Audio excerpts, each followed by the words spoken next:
네, 현재 제가 살고 있는 집은요, 교회에서 이제 자가용을 타고 한 10분에서 15분 되는 거리에 이제 위치해 있습니다. 차를 타고 집과 교회를 오가다 보면 그 안에서 그 시간 동안 이제 라디오를 주로 많이 듣는데, 라디오를 하면 그 프로그램 중간중간 사이에 항상 라디오 광고가 있지 않습니까? 그 라디오 광고 중에서 인상 깊었던 것이 있어서 하나 소개해 드리고 그리고 말씀을 시작하도록 하겠습니다. 어떤 건설회사 광고의 카피, 광고 문구인데요. 참고로 원래 이문세 씨의 목소리가 나오는데 제 목소리에 좀 차이가 나더라도 감안하시고 들으시기를 바라겠습니다. 건축의 거장 안도 다다오, 그가 지은 나무박물관을 가려면 수백 그루의 나무를 지나야 합니다. 집으로 가는 길도 또 하나의 집이라는 생각 때문이죠. 네, 집으로 가는 길도 집이어야 한다라는 어떤 그런 카피를 가지고 광고를 하는 건설회사였습니다. 우리가 하나님 나라라는 집을 향한 길을 걷고 있는 저와 여러분들이 매일의 삶 속에서도 하나님 나라를 발견하고 또 그 하나님의 나라를 살아가는 우리 모두가 되기를 바랍니다. 옥인교회에서 유일하게 저만 할 수 있는 설교 도입이 있습니다. 수어 한마디 하도록 하겠습니다. 수어 한마디. 수어는 기본적으로 이 손의 동작, 손의 모양하고 그리고 손의 움직임이 합쳐져서 의미를 만들게 됩니다. 저를 한번 따라해 보시겠습니까? 엄지와 검지를 동그란 고리를 만들어 보십시오. 이걸 눈앞에 갖다 대십시오. 네, 옛날 봉숭아 학당에나 나올 법한 이 자세인데, 네, 여기서 이 손을 앞으로 쭉 빼면 보다라는 수어가 됩니다. 이게 수어의 기본형입니다. 보다. 네, 근데 이 방향이 어디로 가느냐에 따라서 내가 그 보는 대상이 결정이 되는 겁니다. 제가 이 화면을 향해서 이렇게 쭉 뻗으면 제가 TV 화면을 본다가 되는 거죠. 제가 이 성경책을 향해서 눈을 뻗으면 성경을 본다라는 의미가 되는 것입니다. 근데 이러한 기본형에 이것을 방향을 어떻게 하냐면 손을 돌려서 자신의 배를 향해서 이렇게 돌리게 되면 수화가, 네, 마이크 때문에 되게 어색한데요. 이렇게 돌리게 되면 이 수화가 바로 돌아보다, 돌아본다라는 뜻을 가진 이 수어가 되는 것이죠. 우리가 잘 알고 있는 명언 그리고 성경에 나오는 표현으로 이제 대체해 본다면 소크라테스가 했던 유명한 말 있죠. 너 자신을 알라, 너 자신을 알라라는 표현을 할 때 이렇게 수어로 표현을 할 수가 있습니다. 내 분수를 알아라 라는 표현 또 있죠. 또 성경에는 이런 이야기가 있습니다. 다른 사람의 눈에 티는 보고 왜 내 눈 안에 있는 들보는 보지 못하느냐, 이런 표현이 있지 않습니까? 그거 역시 이 수어 단어 한마디로 표현이 가능한 것이죠. 이 수어 단어를 꼭 기억하시기를 바랍니다. 지금 우리가 사무엘하 말씀을 계속 묵상하고 있습니다. 큐티인으로 또 새벽 예배 또 한 달 3일 기도의 설교로 계속 동일한 본문으로 묵상을 하고 있는데, 사무엘하에서는 본격적으로 이 다윗 왕이 이 역사에 전면적으로 등장을 하게 됩니다. 그 중에서도 이 초반부인 이 1장에서 4장까지의 네 장인 이 선대 왕인 사울로부터 그리고 다윗으로 이 왕권이, 이 권력이 옮겨지기까지의 그 중간 기간, 그 과도기 시절의 이야기들을 많이 다루고 있습니다. 주된 내용은 이겁니다. 다윗의 흥함과 사울 집안의 몰락. 그러니까 다윗은 점점 상승 곡선을 그리고 있고 사울 집안은 점점 하강 곡선을 그리고 있는데 그 접촉점, 그 중간 기간을 바로 1장에서 4장까지 이야기를 하고 있다는 것이죠. 그러다 보니까 이 본문 1장부터 4장까지 주로 등장하는 인물이 누구냐면 바로 남유다에서 유다 지파에 의해서 세워진 왕인 이 다윗, 그리고 그 외에 나머지 지파에 의해서 세워진 사울 왕의 아들 이스보셋, 그리고 이스보셋 곁에서 권력을 휘두르고 있었던 군대 장관 아브넬, 이 세 사람에 대한 이야기가 주로 1장부터 4장까지 많이 등장을 합니다. 이 네 장의 내용을 아주 잘 요약한 본문 2절, 이 두 구절만 하면 이 1장 4장의 내용을 다 우리가 알 수 있는데, 먼저 사무엘하 3장 1절을 우리 앞에 화면 보시고 한번 함께 읽도록 하겠습니다. 시작. 사울의 집과 다윗의 집 사이에 전쟁이 있는 동안에 다윗은 점점 강하여 가고 사울의 집은 점점 약하여 가니라. 네, 연이어서 3장 6절을 읽도록 하겠습니다. 앞에 보시고 시작. 사울의 집과 다윗의 집 사이에 전쟁이 있는 동안에 아브넬이 사울의 집에서 점점 권세를 잡으니라. 네, 어떤 내용입니까? 사울은 점점 그 힘을 잃어가고 다윗은 점점 강해져 가고 있는 상황에서 이 몰락해 가고 있는 사울 집안에서 이상하게도 아브넬만은 점점 권세를 잡아간다, 이런 내용을 이야기하고 있는 것이죠. 그런데 이 4장 중간을 보면 이러한 초반에서 흘러오는 이 흐름과는 어울리지 않는 인물이 한 명 등장을 하게 된다는 것입니다. 그가 바로 무비보셋입니다. 무비보셋. 한참 정치적으로 또 군사적으로 계속 그 다윗의 집안과 사울의 집안이 전쟁이 일으키고 있는 중간에 갑자기 이 무비보셋이라는 의외의 인물, 별로 그다지 중요해 보이지 않는 인물이 등장을 하는데, 그가 누구인지만 짧게 한 절에 걸쳐서 묘사하고, 그 다음부터 5절부터는 4절에 묘사하고 5절부터는 다시 이게 무슨 일이 있었냐는 듯이 다시 그 다윗과 사울의 집안의 그 싸움의 이야기가 계속 이어져 가고 있다는 것입니다. 오늘은 이 두 명의 보셋, 이스보셋과 무비보셋, 이 두 사람의 그 삶과 태도에 대해서 이야기를 하면서, 그럼 우리들의 삶은 어떤지, 우리들은 어떤 위치에 있는지, 또 우리의 신앙과 예배에 대해서 함께 생각해 보는 시간을 가지기를 원합니다. 우리의 마음에 임하시는 성령께서 저와 여러분의 눈과 귀와 마음에 임하셔서 오늘 이 시간 말씀의 은혜를 부어주시기를 주님의 이름으로 축복합니다. 먼저 두 사람이 어떤 사람인지 간단히 한번 살펴보도록 하겠습니다. 이스보셋입니다. 이스보셋은 이스라엘의 초대 왕이었던 사울의 넷째 아들입니다. 사무엘 하에서는 그 이름을 이스보셋이라고 이야기를 하고 있는데, 역대상 본문을 보면 그 이름이 이스보셋이 아니라 에스바알이라고 소개를 하고 있는 것을 볼 수가 있습니다. 역대상 8장 33절입니다. 넬은 기스를 낳고 기스는 사울을 낳고 사울은 요나단과 말기수아와 아비나답과 에스바알을 낳았으며, 여기서 이제 에스바알이라고 소개된 사람이 바로 이스보셋인데요. 에스바알이라는 그 이름 뜻은 바알의 사람, 바알의 사람이라는 뜻을 가지고 있습니다. 근데 바알이라는 단어가 원래는 어떤 주인 또는 주인이 가지는 권위를 상징하는 단어인데요. 근데 여러분 알다시피 이 바알이라는 이름이 가나안 사람들이 숭배했던 그 이방 신 있지 않습니까? 다산의 신 바알과 아세라, 그 이름과 자꾸 연관이 되니까 이 저자, 사무엘하의 저자가 바알이라는 그 이방 신을 의미하는 단어 대신 부끄러움 또는 수치라는 의미를 가진 보셋이라는 단어로 그 뒷부분을 바꾼 것으로 보입니다. 그래서 그는 바알의 사람이라는 에스바알에서 수치의 사람이라는 뜻을 가진 이스보셋이라는 이름이 사무엘하에 등장을 하게 되는 것이죠. 여러분, 성경에 등장하는 인물 중에서 아무런 의미 없이 그 이름이 지어지고 그 이름이 사용된 사람을 찾아보기가 힘듭니다. 이 이스보셋 역시도 그의 인생을 우리가 천천히 살펴보면 정말 그 이름 그대로 수치스러운 인생을 살았던 것을 볼 수가 있습니다. 먼저 그는 물론 사울 왕의 왕자였지만, 한 나라의 왕자였지만 넷째 아들로서 형들에 비해서 크게 부각되기 어려운 위치에 있었을 것입니다. 이제 그러다가 블레셋과의 전쟁에서 이 형과 이 세 명의 형이 한꺼번에 죽게 되는 상황을 맞이하게 된 것이죠.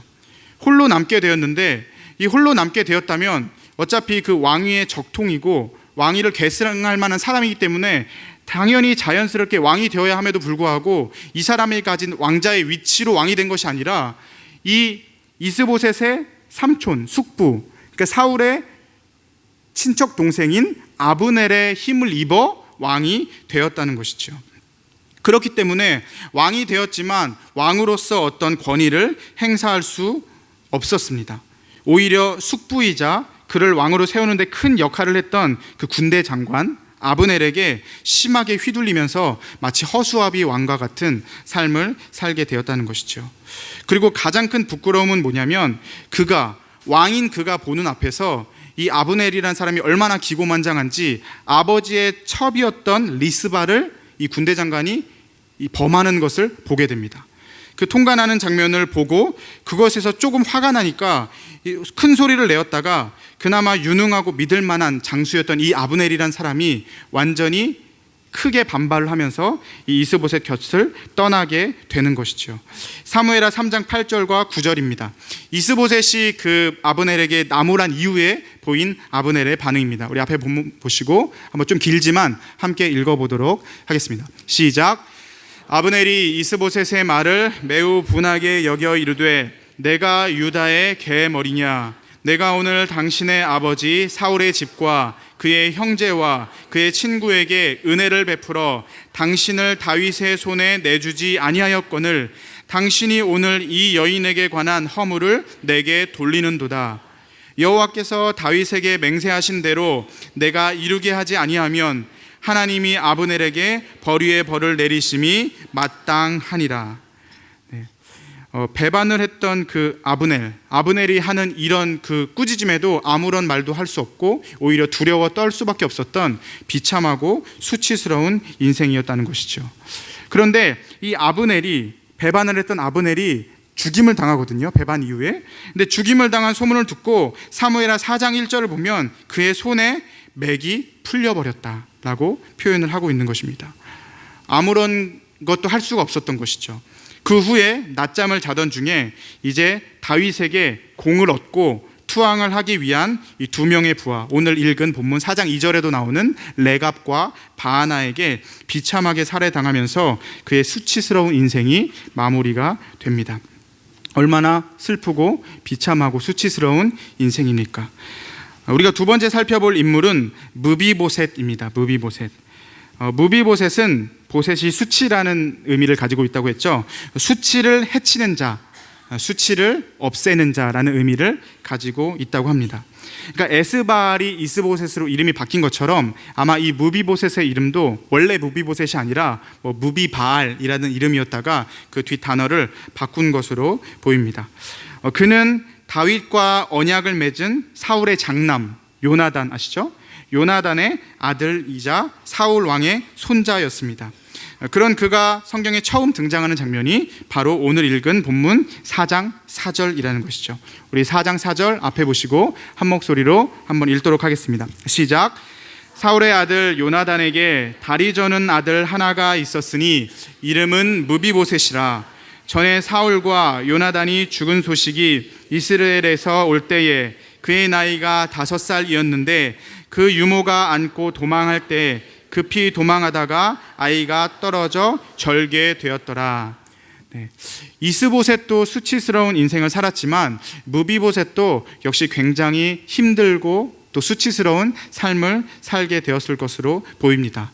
5살 때의 일이었습니다.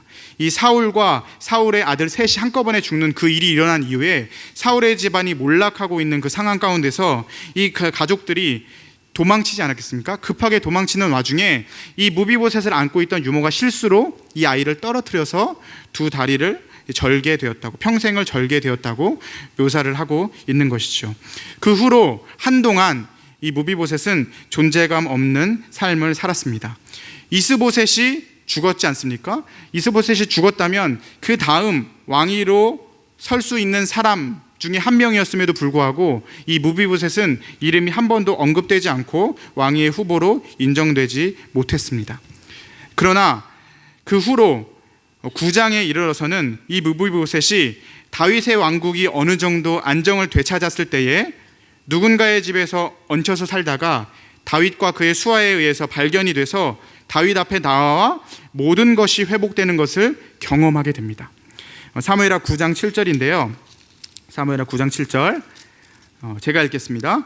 다윗이 그에게 이르되, 무비보셋에게 이야기하는 겁니다. 무서워하지 말라. 내가 반드시 내 아버지 요나단으로 말미암아 내게 은총을 베풀리라. 내가 내 할아버지 사울의 모든 밭을 다 내게 도로 주겠고 또 너는 항상 내 상에서 떡을 먹을지니라 하니. 이렇게 다윗 앞에 나아갔을 때 이 무비보셋은 비참한 인생에서 완전히 회복되는 인생으로 변화되었다는 것입니다.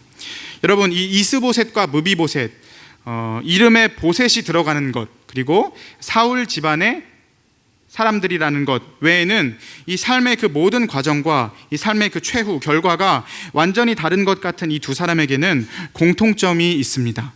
그것이 바로 뭐냐면, 기본적으로는 혼자서는 아무것도 할 수 없고 독립할 수 없는 아주 유약한 사람들이었다는 것이죠. 여러분, 이스보셋은 왜 아버지와 그 세 명의 형들이 전장에 나가서 치열하게 싸우고 전사를 당했는데 왜 이스보셋만은 그 전장에 나가지 않았을까요? 그리고 왜 그가 그것으로 인해서 죽음을 면할 수 있었을까요? 이스보셋이 너무 어렸기 때문에 아직 전쟁에 나갈 나이가 아니기 때문에 그랬을까요? 근데 성경을 연구하는 많은 학자들에 의하면 그러지 않았던 것으로 보입니다. 왜냐하면 이스보셋이 왕이 되었을 때 나이가 40세인데 그 사울이 죽었을 때가 그로부터 5년 전, 길어야 10년 전이라고 이야기를 하고 있거든요. 그러니까 그 형들이 아버지가 전쟁에서 전사했을 때는 이스보셋의 나이가 35살, 그러니까 한창 때의 나이였다는 것입니다. 그럼에도 불구하고 그가 전쟁에 나가지 못했다는 것, 그리고 그만 살아남게 됐다는 것, 뭔가 이유가 있지 않았겠습니까? 또 아버지가 죽고 형들이 다 죽었다면 당연히 그 스스로의 힘으로 왕위에 오를 수 있어야 됨에도 불구하고 그 스스로의 힘으로 왕이 되지 못했다고 말씀드렸습니다. 그 숙부인 아브넬의 도움을 받아야만 왕이 될 수 있었다는 것이죠. 무언가 이 이스보셋이 심적으로든 정신적으로든 아니면 육체적으로든 매우 약하고 부족한 사람이어서 그런 것 아니겠습니까? 혼자서는 아무것도 할 수 없는 연약함을 가지고 있었기 때문에 그랬을 거라는 것이죠. 무비보셋도 역시 마찬가지입니다. 5살 때 사고로 인해서 발을 절게 되었습니다. 그리고 그가 장성한 후에 아들을 낳았다는 내용도 이 사무엘하 9장에 나와 있거든요. 아들을 낳았다는 것은 엄연한 그 가정의 가장이 되었다는 겁니다.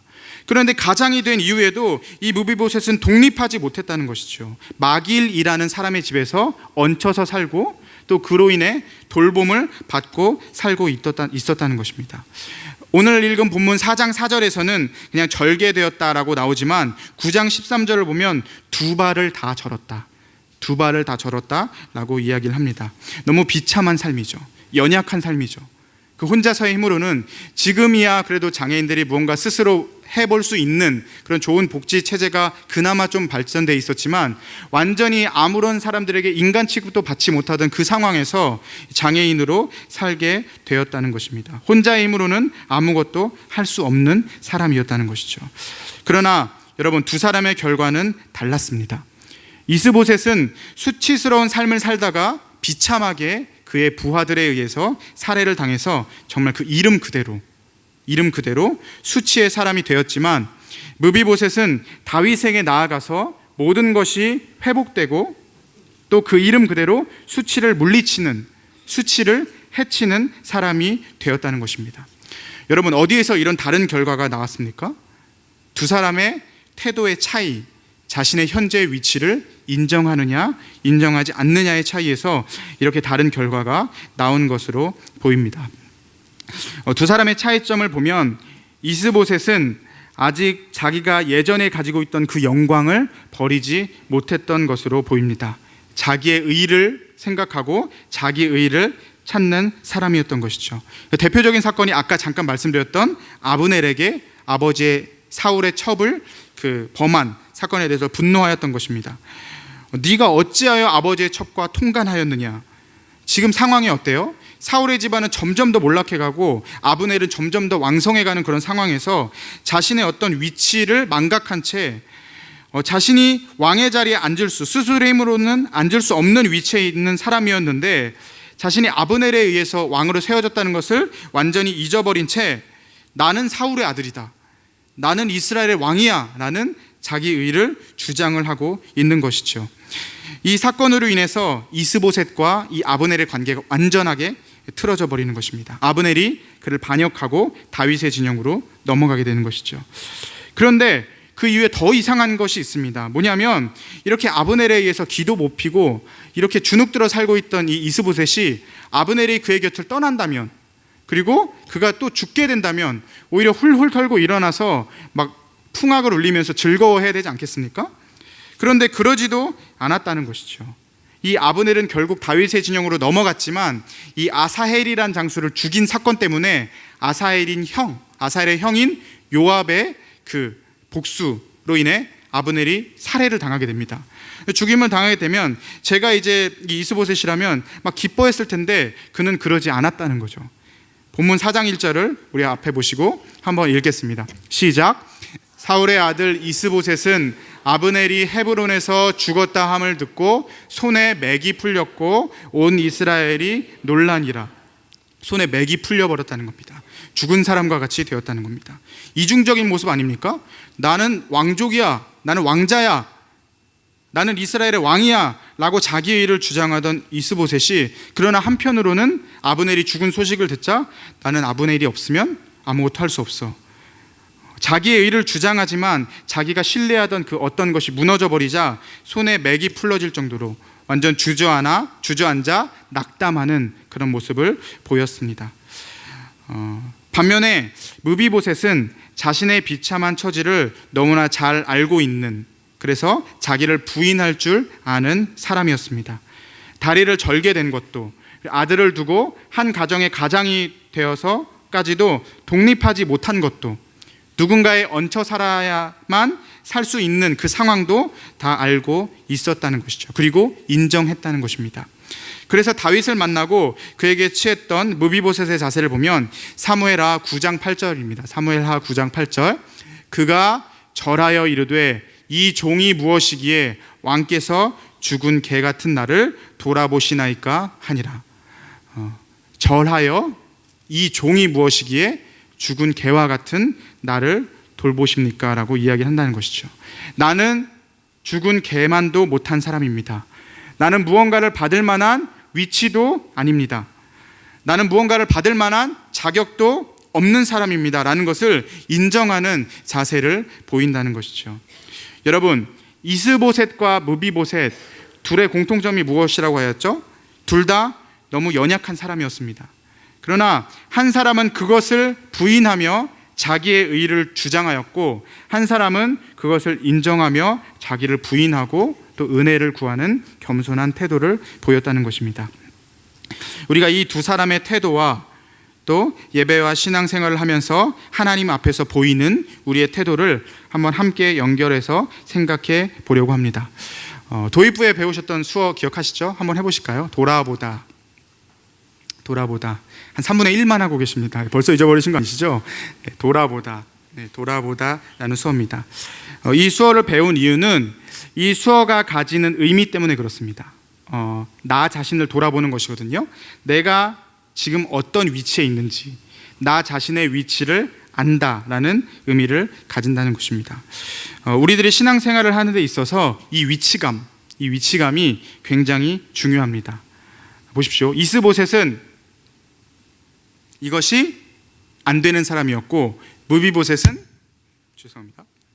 이것이 이제 되는 사람이었던 것이죠. 우리가 하나님을 예배할 때, 그리고 신앙생활을 할 때 우리가 인정하고 들어가야 되는, 가장 먼저 고백해야 되고 인정해야 되는 것이 무엇입니까? 그것은 바로 하나님, 우리 모두는 하나님 앞에서 우리 혼자의 힘으로는 살 수 없는 연약한 존재입니다. 하나님의 도움이 없이는 우리는 아무것도 할 수 없습니다. 우리의 위치가 딱 그 정도입니다 라고 인정을 해야 된다는 것이죠. 내가 조금 가지고 있는 나의 자랑, 나의 영광, 나의 의로, 그것을 가지고 교만하게 살아가는 것이 아니라 나의 연약함, 혼자서는 아무것도 할 수 없음을 고백하면서 하나님 앞에서 내 위치를 정확하게 알고 인정하고 겸손하게 나아가야 한다는 것입니다. 그것을 저는 정위치라는 단어로 표현을 하고 싶습니다. 정위치. 지난 화요 새벽 예배 때 다윗은 이 정위치를 굉장히 잘하는 사람이라고 말씀을 드렸었습니다. 내가 비록 왕이지만, 내가 지금 비록 왕 위에 올라 있지만, 그러나 나에게 기름 부으신 분은 하나님이시다. 그렇기 때문에 하나님이 진정한 왕이시다. 이것을 알았다는 것이죠. 이스라엘의 왕이 할 역할은 사람들 위에 군림해서 그 사람들 통치하고 그 사람들 자기 뜻대로 어떻게 하는 것이 아니라 진정한 왕이신 하나님 앞에서 겸손하게 무릎 꿇고 그 뜻을 묻고 그 뜻에 순종하는 것이다. 이것을 다윗은 정확하게 알고 있었다는 것입니다. 이 정위치라는 것이 굉장히 중요하다는 것이죠. 이것이 얼마나 중요하냐면 내가 어디에 위치해 있는지 나의 정위치를 바르게 알 때 하나님과의 관계가 새롭게 세워지고 사람과의 관계도 바르게 정립될 수가 있습니다. 그럼 하나님과의 관계에서 이 정위치가 어떠한 영향을 주는지 제가 경험한 이야기를 바탕으로 함께 나누고자 합니다. 2-3달 정도 전이었던 것 같습니다. 이제 쉬는 날이었어요. 쉬는 날이어서 아내와 그리고 제 어린 딸 아이와 함께 서울 외곽에 잠깐 이제 외출을 한 적이 있습니다. 아침부터 서둘러서 이제 차가 막히면 안 되니까 서둘러서 외곽에 가서 드라이브도 하고 맛있는 것도 먹고 이제 좀 이른 오후에 집으로 돌아오는 길이었습니다. 주로 운전은 제가 하거든요. 그리고 아내는 뒤에 이제 카시트에 아이를 앉히고 아내는 아이를 보는데 운전을 하다가 차가 좀 밀렸습니다. 졸음이 얼마나 쏟아지든 이대로 내가 운전을 하면은 사고가 나겠다. 그래서 아내도 운전을 할 수 있어서 아내한테 자리를 바꾸자고 했습니다. 그래서 겉으로는 이렇게 얘기했죠. 뒤에서 애기 보기 힘들지 이제 내가 애기 좀 볼게 이렇게 얘기하면서 이제 자리를 바꿨죠. 운전하다가 자리를 바꿔서 겉으로는 그렇게 얘기했지만 속으로는 어떤 겁니까? 이제 좀 대충 마무리하고 나는 좀 뒤에서 좀 자야 되겠다 이런 생각으로 이제 딱 눈을 감으려고 하는데 여러분 사람 생각대로 되는 게 정말 없습니다. 이 세상에 사람 뜻대로 되는 게 정말 없습니다. 아이가 울기 시작하는 겁니다. 네, 잘 놀고 있었거든요, 엄마랑. 근데 이게 엄마 아빠가 자리를 바꾸자마자 아이가 울기 시작하는 것이죠. 처음에는 울음소리가 별로 크지 않았습니다. 그래서 제가 나름대로 이제 그래도 나는 아이를 좀 잘 돌보는 것 같아라는 이 근거 없는 자신감이 있었거든요. 그래서 어떻게 하면 이 아이를 달랠 수 있을까 머리로 생각을 했죠. 아내가 했던 행동들을 다 떠올려 보기 시작했습니다. 한번 엄마가 내는 소리를 한번 비슷하게 내보자. 그래서 아이한테 으르르르르 까꿍 네, 이랬습니다. 네, 까꿍 하니까 어떻게 되었을까요? 네, 더 크게 울어요. 네, 이거 아니겠다. 이거 안 되겠다. 그래서 두 번째 방법을 생각했습니다. 아내가 아이한테 불러줬던 노래가 있었던 것 같아. 그래서 유명한 아시는 분도 많을 건데 상어 가족이라는 노래 있습니다. 아기 상어 두루루뚜루 이거 있습니다. 근데 온 가족이 다 총출동하거든요. 아기, 엄마, 아빠, 할머니, 할아버지 다 나오는데 그래도 울음이 안 그치고 더 커지니까 막 고조 할아버지까지 다 나와도 아이가 그칠 생각을 안 보이고 오히려 더 크게 옵니다. 더 크게. 이때부터 점점 이 눈동자가 흔들리면서 초조해지기 시작했습니다. 그래서 막 무작정 아내의 가방을 뒤져보기 시작했습니다. 쌀과자가 있더라고요. 쌀과자 먹는 거 굉장히 좋아하는 아이인데 쌀과자를 주니까 쌀과자를 탁 쳐내는 겁니다. 너무 황당하죠. 그래서 이거 아닌가 보다. 그래서 이제 장난감을 어머니가 하던 장난감을 가지고 이게 막 흔들어 왔죠. 흔들어도 더 크게 울고 정말 자지러지게 우는 겁니다. 근데 이 소리가 얼마나 큰지 여러분 제가 태교의 중요성을 다시 한번 느꼈습니다. 우리 아내가 그 2부 성가대에서 솔리스트를 했거든요. 아이를 임신한 상태에서. 그러니까 진짜 사람이 낼 수 없는 돌고래 소리, 막 5옥타브, 6옥타브 소리를 막 쫙 하면서 자지러지게 막 뒤로 넘어가면서 우는 겁니다. 이대로는 안 되겠다. 완전 너덜너덜해진 상태에서 어쩔 수 없이 차를 이제 오던 길에 갓길에 댔습니다. 그래서 이제 자리를 바꿨죠. 자리를 바꾸면서 저는 피폐해져서 운전을 하면서도 한편으로는 너도 한번 당해봐라. 너도 한번 당해봐라 하는 생각으로 운전을 하는데 놀라운 일이 벌어졌습니다. 여러분, 아이의 울음이 딱 그쳤습니다. 그리고 이제 룸미러를 이렇게 보잖아요. 이렇게 섭섭한 표정으로 룸미러를 보는데 애가 엄마 품에 너무 잘 안겨 있는 거죠. 그리고 한 채 1-2분이 지나기도 전에 아이가 깊이 잠이 들어버렸습니다. 네. 엄청난 배신감과 허탈감이 찾아왔습니다. 그러한 이 내부순환로의 악몽이라고 제 이름을 붙였습니다. 내부순환로의 악몽. 내부순환로에서 그런 일들이 일어났는데 그 악몽의 사건을 통해서 제가 깨달은 2가지의 진리가 있습니다. 첫 번째, 시연이는, 제 딸 이름이 시연인데 시연이는 엄마가 해주는 엄마가 해주는 소리, 엄마가 불러주는 노래, 엄마가 주는 장난감, 엄마가 주는 과자가 필요한 것이 아니라 엄마가 필요했던 것이다. 첫 번째입니다. 두 번째, 그리고 이 시연이에게는 엄마의 부재, 엄마가 곁에 없다는 것은 굉장히 큰 슬픔이었다라는 것을 깨닫게 되었습니다. 여러분, 이게 아이와 엄마와의 올바른 관계 아닙니까? 그것을 하나님과 우리 사이의 관계에 적용시키면 어떻습니까? 우리가 왜 하나님을 섬기고 우리가 왜 하나님을 예배합니까? 하나님을 섬기게 되면 얻게 되는 어떤 유무형의 어떤 이익 때문에 하나님을 섬기고 하나님을 예배하게 되면 내가 건강해져, 내가 부요해져, 내 삶이 평탄해져. 아니면 내 마음이 무거웠는데 하나님을 예배하고 나면, 예배만 갔다 오면 마음이 가벼워져. 내가 죄 때문에 이게 억눌려 있는 삶을 살았는데 죄가 싹 씻겨져 나가는 기분이야. 어떤 하나님으로 인해서 얻는 그것 때문에 우리가 신앙생활을 하는 것입니까? 여러분, 신앙생활은 거래가 아니라 신앙생활은 관계라는 것이죠. 내가 이 정도 했으니까 하나님 이 정도의 보응을 나에게 주십시오.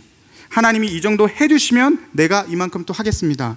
나는 그렇게 해서 이 거래가 딱 맞아떨어졌을 때 내 신앙생활이 만족스럽다 라고 이야기하는 것이 아니라는 겁니다. 그거보다는 아무런 자격도 없고 아무런 가치도 없고 연약한 우리들을 하나님이 한없는 은혜로 구원해 주시고, 또 그러한 우리들이 드리는 예배를 하늘에서 하나님이 굽어보시고 받아주신다는 것, 그 하나님 앞에 나와서 하나님과 관계를 맺고 하나님을 뵌다는 그 생각만 해도 가슴이 두근두근되고 벅찬 예배, 그런 예배가 되어야 한다는 것이죠. 또 하나님의 부재를 우리는 슬퍼해야 합니다. 정말 엄마가 곁에 없을 때 나라를 잃은 것처럼 자지러지게 5옥타브, 6옥타브로 소리를 지르면서 통곡하면서 울었던 그 어린아이처럼 우리도 우리의 삶 속에서 하나님이 나와 동행하시지 않는 것 같을 때, 하나님이 느껴지지 않을 때, 하나님이 부재하신 것 같을 때 우리도 그렇게 통곡하고 슬퍼해야 되지 않겠습니까? 그러나 저와 여러분의 삶은 어떻습니까? 어느 순간부터 아무 일이 없었던 것처럼, 늘 그래왔던 것처럼 무뎌질 때를 무뎌진 마음으로 이 예배 시간 한 시간을, 또 삶의 매 순간순간을 살아내고 있지는 않습니까? 사랑하는 성도 여러분, 우리 모두는 주님이 필요한 사람들입니다. 사도행전 17장 28절, 쉬운 성경입니다. 우리는 하나님 안에서 살고 있고 하나님 안에서 움직이며 존재하고 있습니다. 우리는 주님이 주시는 그 어떤 것이 필요한 것이 아니라 주님이 필요한 사람들입니다. 그분으로 인하여서 그분 안에서만 우리가 살고 움직이고 존재하고 있다는 것, 그리고 우리의 현재 처해진 그 상황과 우리의 정 위치를 기억하시고 하나님과 늘 바른 관계를 맺어가는 저와 여러분들이 되시기를 주님의 이름으로 축복합니다. 우리의 이 정위치는 사람과의 관계에도 영향을 줍니다. 올해 4월 14일에 뉴욕타임즈, 미국의 뉴욕타임즈 신문에 요즘 많이 언급되고 있는 두 항공사 있죠, 그죠? 두 항공사, 조금 예전 항공사가 있고 요즘 언급되는 항공사, 두 항공사가 있는데 그 견과류와 관련된 항공사입니다. 그 항공사에 대한 기사가 뉴욕타임즈에 실렸는데 인상 깊었던 건 뭐냐면 한국인들이 사용하는 그 한글 단어를 그대로 영어 표기를 실어서 그 의미를 설명하고 있는 단락이었습니다. 보이십니까? GAPJIL, 갭질 아닙니다. 갭질 아니고 갑질입니다. 갑질, 그죠? 갑질 아시죠? 그거를 어떻게 이 뉴욕타임스에서는 묘사하고 있냐면, 중세시대 영주처럼 부하 직원이나 하도급 업자에게 권력을 남용하는 행위다라고 이 갑질을 정의를 하고 있습니다. 여러분, 왜 그러한 현상들이 일어난다고 생각을 하십니까? 사람들이 왜 갑질을 할까요?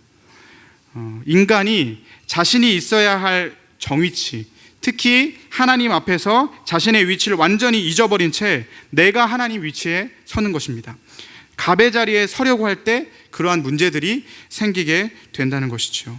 내가 특별하고 어느 순간 내가 대단한 사람이라고 느껴지게 되면, 그럼 내 옆에 있는 나보다 덜 특별하고 나보다 덜 대단한 사람, 나보다 덜 부유하고 나보다 덜 건강한 사람, 덜 지혜로운 사람, 이런 사람을 볼 때 그들 위에 군림하고자 하는 마음들이 이 죄인인 우리들 속에서는 계속해서 일어난다는 것이죠.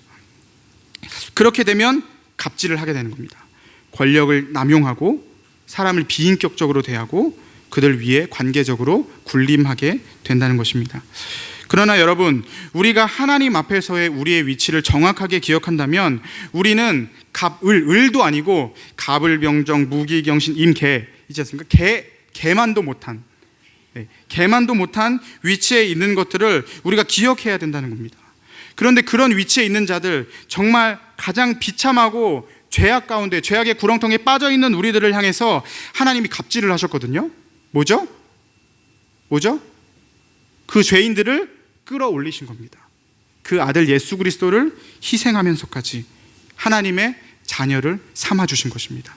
개만도 못한 죽은 개와 같은 우리들을 끌어올리셔서 하나님의 자녀의 위치로 올리셨다는 것이죠.